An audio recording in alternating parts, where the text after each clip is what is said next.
Agora a gente vai fazer o raio-x da obra.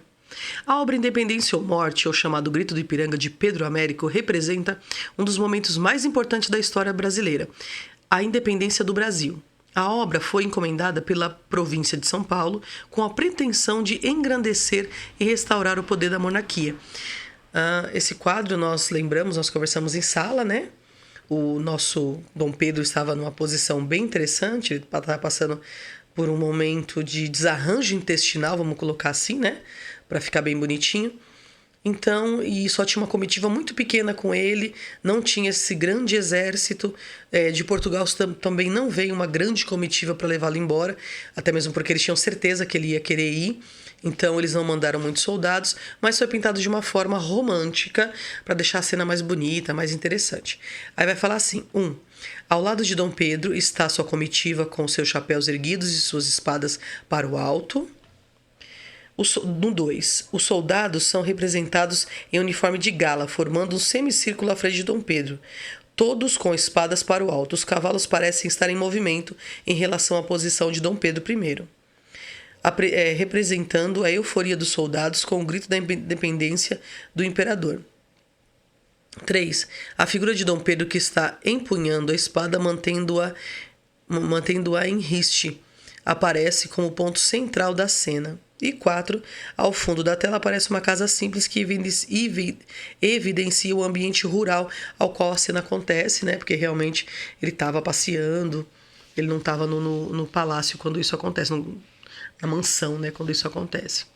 Já a terceira fase vai ser uma influência realista, onde eles vão procurar retratar a realidade de uma maneira tão verdadeira, tão próximo da realidade, que realmente as imagens parecem verdadeiras fotografias, né? Elas são muito bonitas, muito bem feitas. Deixa eu ver se dá uma melhoradinha aqui. Aí. No foco. Aí. Então vocês podem perceber que realmente as imagens são ótimas. Aqui vocês vão ter vários trabalhos do Almeida Júnior, dá uma pesquisadinha, né? Só colocar o celularzinho aqui no QR Code e vocês vão ver.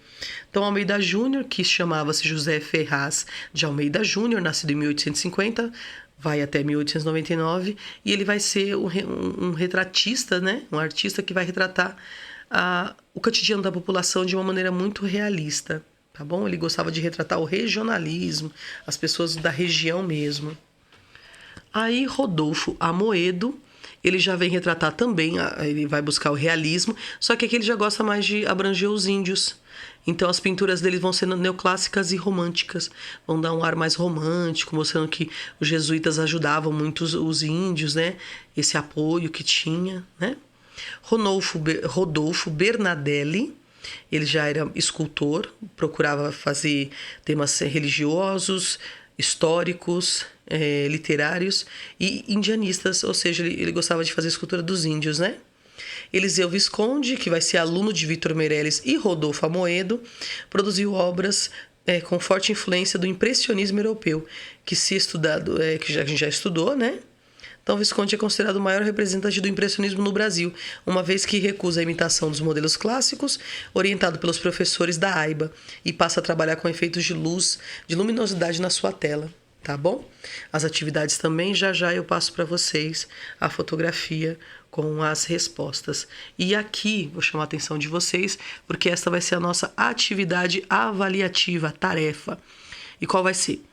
Aí ela fala assim, assim como os artistas Victor Meirelles e Pedro Américo, que retrataram fatos históricos por meio da pintura, você vai fazer uma composição que represente um fato histórico ou político. Para isso, siga os passos. Deixa eu ver se foca melhor para vocês.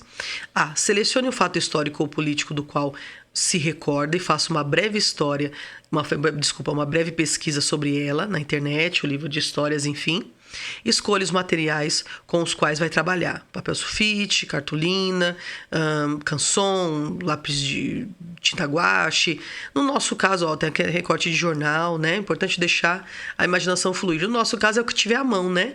Já que a gente não pode ficar saindo para comprar, então é tipo o que tem, né? C. Sua obra pode ser tanto uma representação fiel do fato como uma interpretação pessoal ou crítica a ele. Então, vocês podem fazer um desenho livre, né? Então, no caso, é um desenho, mas assim, muito bem elaborado, que pegue a folha inteira, entende? Muito bem pintado, porque afinal de contas é uma atividade avaliativa, merece uma atenção total. Para quem vai usar a folha de sulfite, usa duas. Faz o desenho, depois cola mais uma atrás. Se for usar o caderno de desenho, né? Ah, não tem outra coisa. Usa a parte de trás, aqueles cadernos que são margeados, que já tem a margem. Usa a parte de trás para ficar um trabalho bem bacana.